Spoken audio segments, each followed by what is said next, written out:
This is the Museum of Bad Art, located in Somerville, Massachusetts. It's a museum dedicated to works of art that are so authentically bad that they become entertaining. Not just any bad piece of art can be displayed though. Anything that is purposefully created to be generally unlikable doesn't qualify. Instead, the works of art here are genuine attempts that have failed spectacularly. As moviegoers, we're all familiar with films that are credited as being so bad they're good. I'm not talking about really bad films that make the audience groan and wince, like the 2015 Fantastic Four film.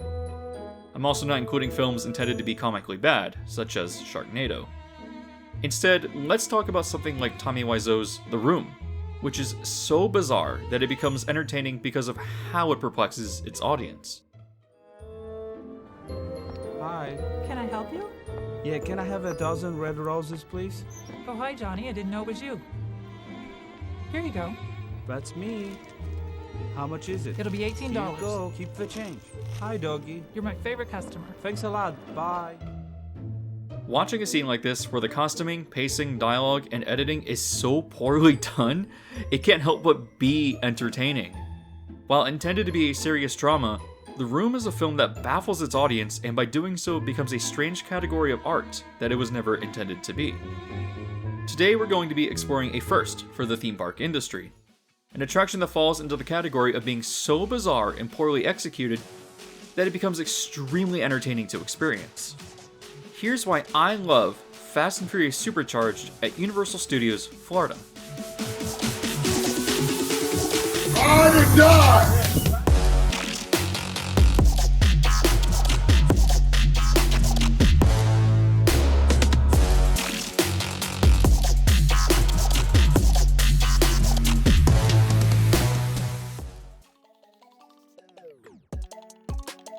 The Fast and Furious film franchise is ridiculous. Every movie continues to get more and more extreme with how silly the action scenes can be. But no one really thinks of these movies as bad.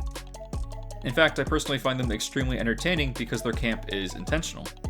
However, that doesn't translate at all with Fast and Furious Supercharged. It's no secret. Everyone knows that this ride is bad. The first time I rode it, no. The second time I rode it, absolutely not.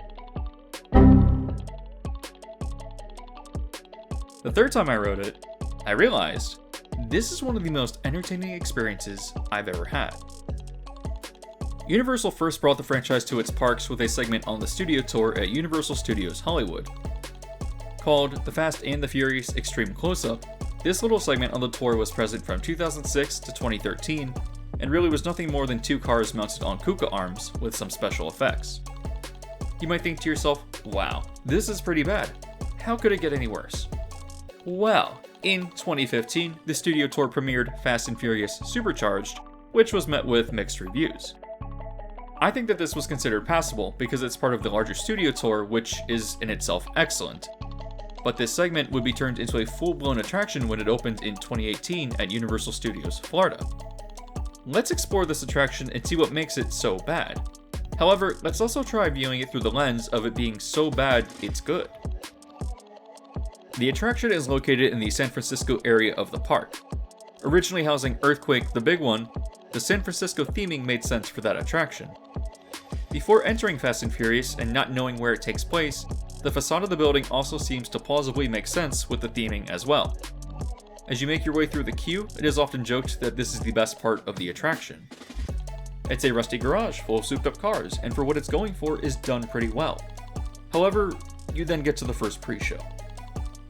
Known as the break room or family room, you're met by a team member who goes by Pat. In the process of introducing everyone to the break room, Pat is interrupted by a transmission from Mia, who then proceeds with an exposition dump, explaining that Dominic Toretto just won another race and that you, the guests, are invited to the garage for an after party. This very awkward pre-show is then interrupted this time by Tej, who explains that the party buses have arrived. The pre-show is not good. Sure, as guests, we're not really expecting great acting from theme park attractions, but when Fast and Furious first opened, the awkward dialogue of the live person mixed in with the video made for a very uncomfortable experience. However, it's quite noticeable that the team members have gotten way more comfortable with the dialogue and often throw in sarcastic quips and taunts when interacting with the actors. By making the pre-show funny instead of awkward, it sets up a much better experience.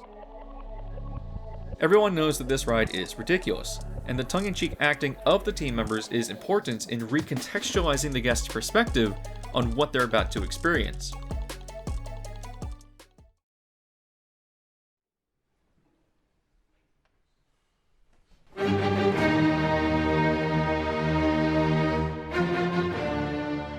It's a commonly learned lesson in music, that the beginning of a piece is pretty important for hooking your audience in. If you have a weak start, you're going to have a more difficult time with your audience's engagement. This applies to all forms of narrative art, whether it be literature or film. In the case of Fast and Furious Supercharged, the addition of humor brought in by the team members really transforms the experience from something that could be uncomfortable, and instead starts on a positive note.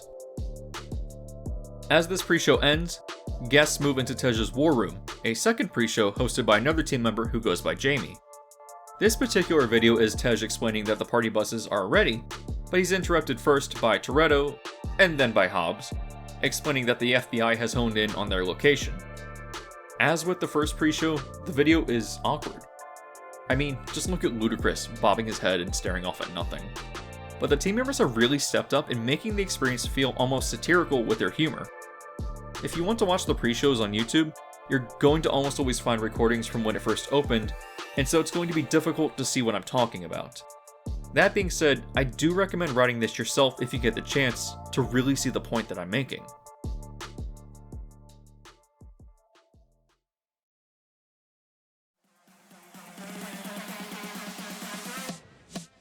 From this point, guests are released from the war room and board party buses while being serenaded by Lil Jon. I'm not kidding.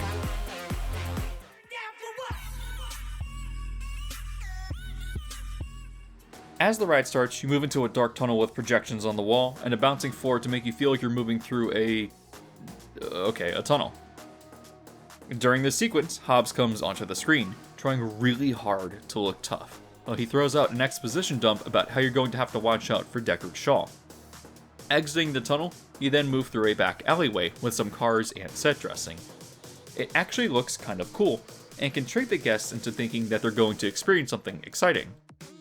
However, as you enter the garage, you're greeted with family-friendly fun?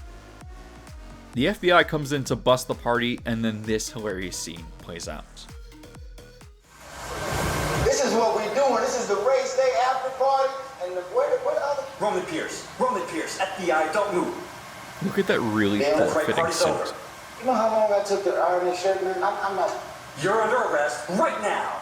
Right now. Ladies, just back up a little bit. I just think that everything about this is funny. First of all, I don't work for you. Oh, really? Well, tell me, Roman, who do you work for? We don't work for nobody. Not my suggestion clear out of here, otherwise we can't guarantee your safety. Guarantee my safety? I'm the one holding the gun. Yeah, but mine's a whole lot bigger than yours. Let's put this now, Miss Howard. Oh, here it comes. Let's go, Cookie Puss. Got an ugly suit on, man. It's cheap. Somebody out there. Also, does something look really off here? Everyone who's in this wasn't even filmed together. They're just awkwardly standing around in empty green screen sets in bizarre poses, and you can definitely tell. This is also kind of an issue with the pre-show of Hagrid's, but that's excusable because it's authentically entertaining, and because that's easily one of the best attractions I've ever been on. So now we move on and end up in this parking wait, is that Jurassic parking? Is this the parking garage for Universal Hollywood? Remember how this was supposed to be in San Francisco? Jeez. What happens next is just chaos. The vehicle is enveloped in this video screen tunnel, and you're riding through LA trying to evade Shaw's goons as this one dude comes at you with a flamethrower. The vehicle you're in isn't even moving forward. Instead, it's just sitting on a bouncing table while guests are buffeted with wind effects. If you think I'm exaggerating,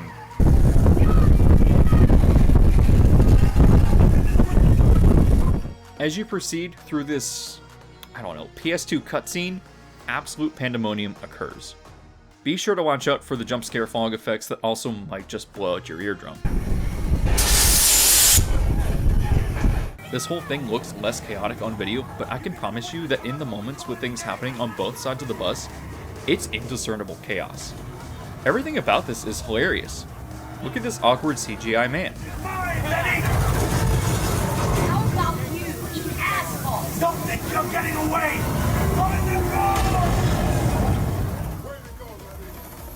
At one point, Vin Diesel latches onto this toy helicopter and somehow ends up in his car a few seconds later.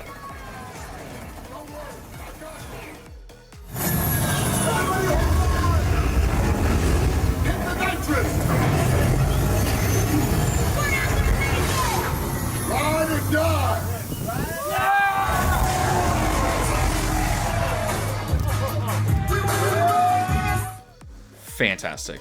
I love it. Video doesn't convey what this ride is at all. I really do suggest going and experiencing it for yourself. It's hilarious. And that's it. That's the end of the ride pretty much. It's shockingly abrupt. As the party bus pulls into the unload station, guests get off, too stunned to speak by this absolutely bizarre experience. But me, I find it absolutely hilarious.